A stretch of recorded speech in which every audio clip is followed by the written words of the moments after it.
It's actually time for a spring garden cleanup and refresh. How exciting is that? These are like the moments we've been waiting for to get our hands back in the dirt again and get our gardens prepped so we can start making them look glorious. Hi you guys, this is Nicole from My Carolina Garden. My garden is located in growing zone 8B and I am in southeastern North Carolina.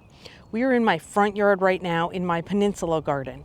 My peninsula garden needs some help. Refreshing is the right word for it. As I look behind me, I see I have lots of dead foliage. Kind of the only thing I've done in here so far was pruning my tall ornamental grasses.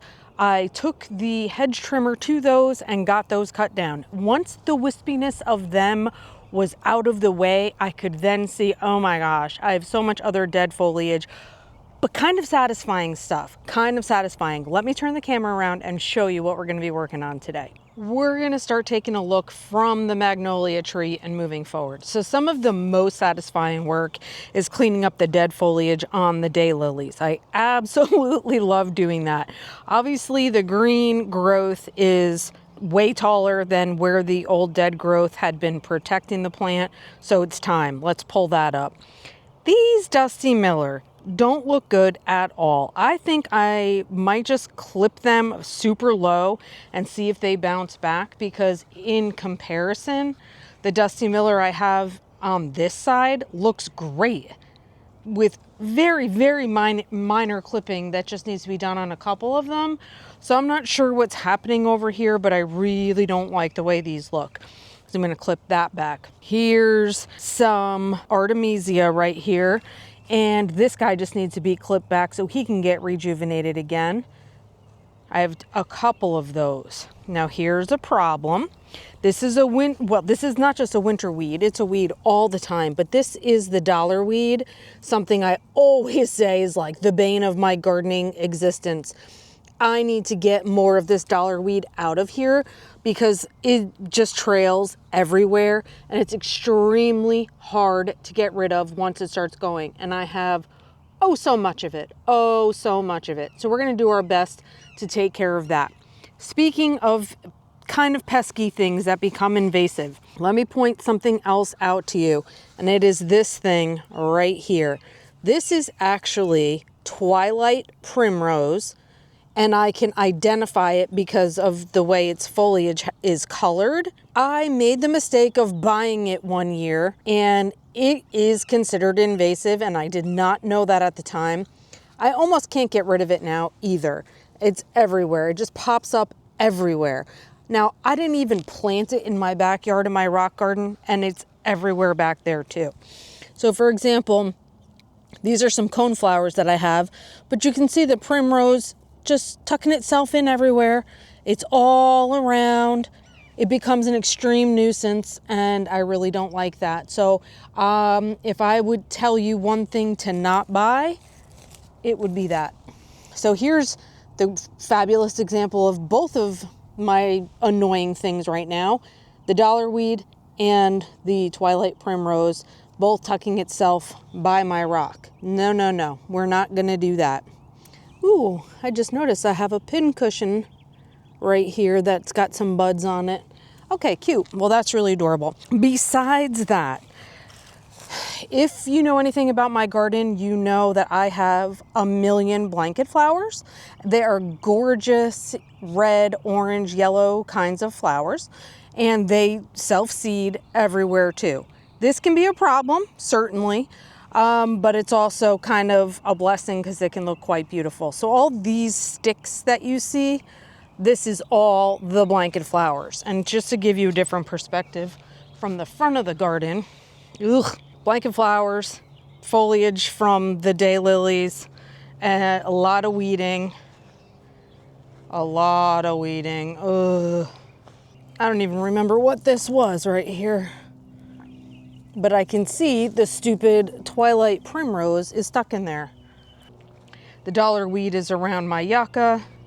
Oh, look at the autumn joy sedum coming up. Little sweeties.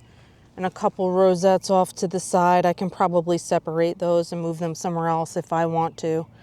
But these are the types of things we're tackling today. Ooh, how satisfying are these daylilies going to be to get that foliage pulled up.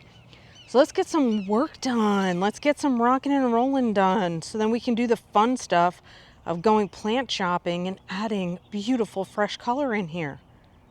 We are going to start with the daylilies first, and then maybe we can start to take a look at what is budding up around here.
Not that I think the Dusty Miller is adding anything to the garden right now, but look at this. Now that I've taken off the tall dead stuff, I can see there was actually some fresh growth underneath here.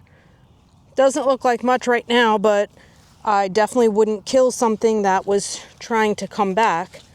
So even though, again, it's not much of an addition right now, I'm keeping it. And I see fresh growth down here too, so I gotta just clean this guy up a little bit more.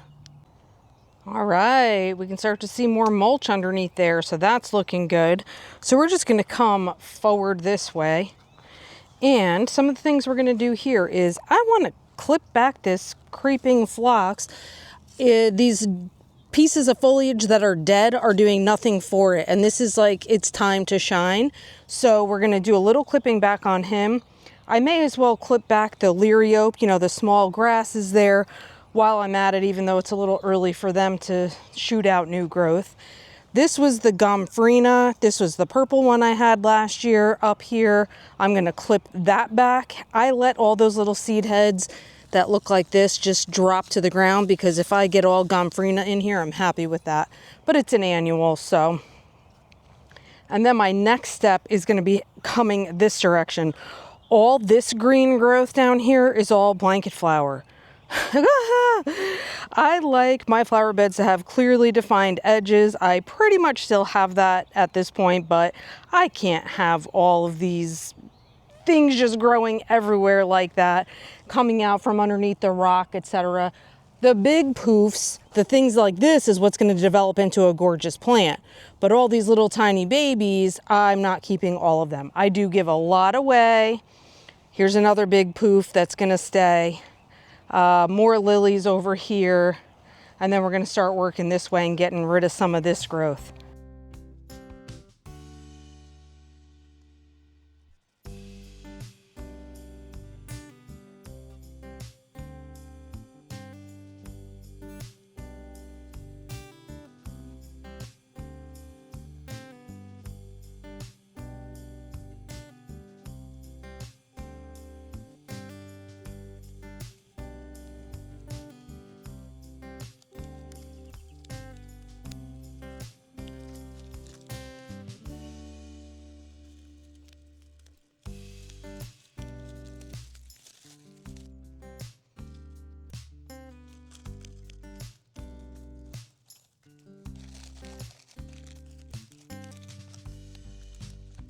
So I had recently done a YouTube live gardening chat with my friend Diane from Diane's Garden Inspiration, and one of her questions to me was what was my favorite tool, and I answered a 3-prong cultivator, which is a terrible name for something, but This is what it is. This is my favorite tool right here. I am not brand loyal to anything in particular as long as this works, because what I do is dig into the ground with this and I just loosen up all the soil to like pull my weeds and stuff.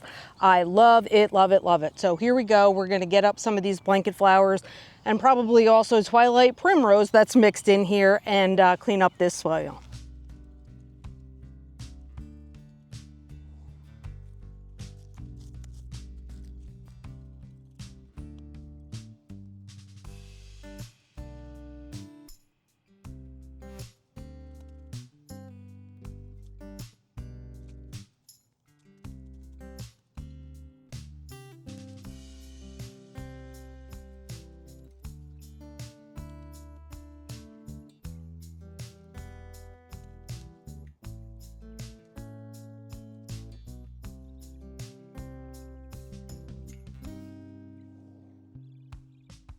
All this stuff here by the rock. Oh, this is gonna feel so good to get rid of this.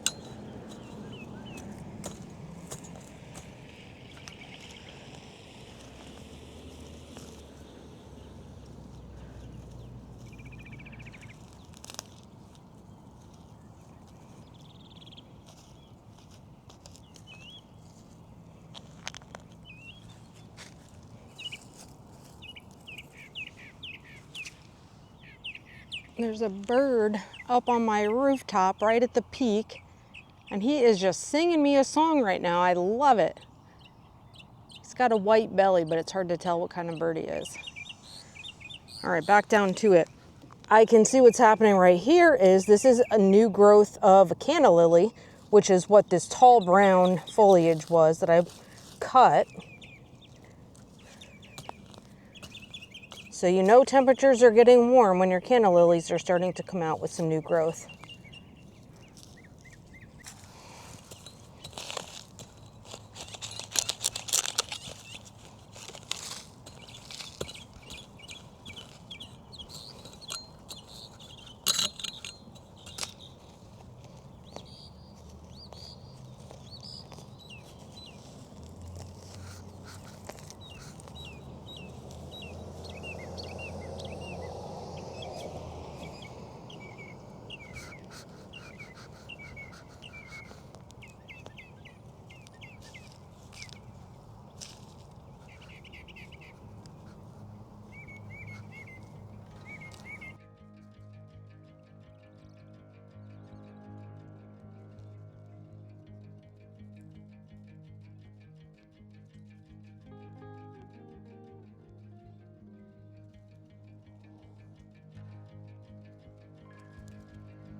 I just had to take a break into a different location for a minute. But you know what's really crazy? The work is all getting done. It's more than I thought it was going to be, so I definitely am not going to be able to finish my entire peninsula garden. But I think this was one of the most peaceful gardening days I maybe have ever had. There are not a lot of kids like riding their bikes in the neighborhood right now. There are not a lot of cars going by.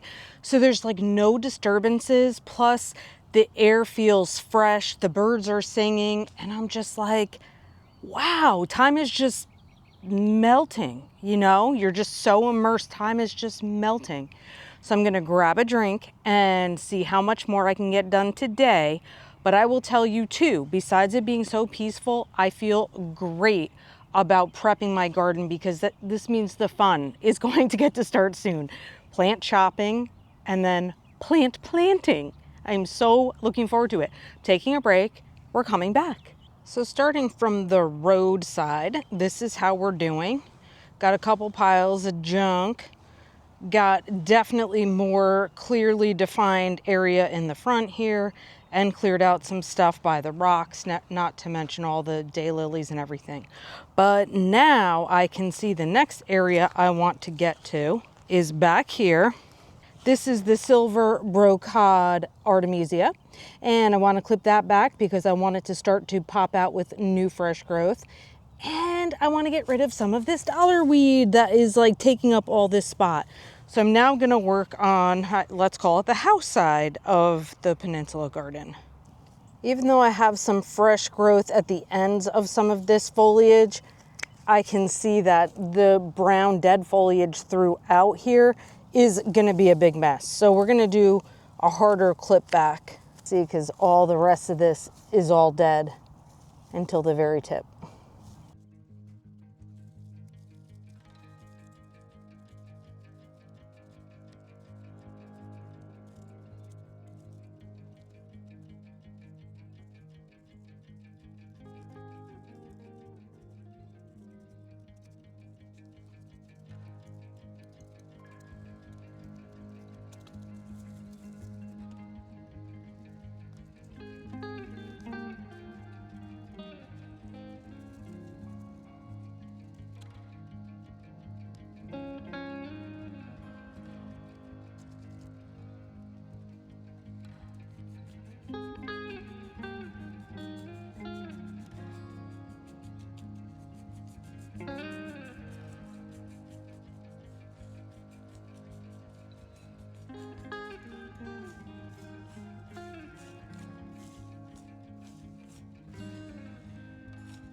Well, I pulled up a seat in a shady spot to end this video, and I want to give you the wise words that we say all the time on this channel, and they go like this: little by little, a little becomes a lot.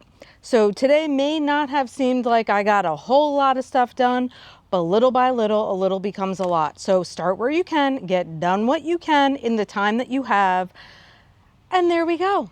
Your garden will be waiting for you when you're ready. Your weeds will be waiting for you when you're ready. But anyway, garden cleanup has begun and spring planting is to begin very, very soon. And I so look forward to that. But this is part of gardening life too. So thank you for watching. And until next time, happy planting.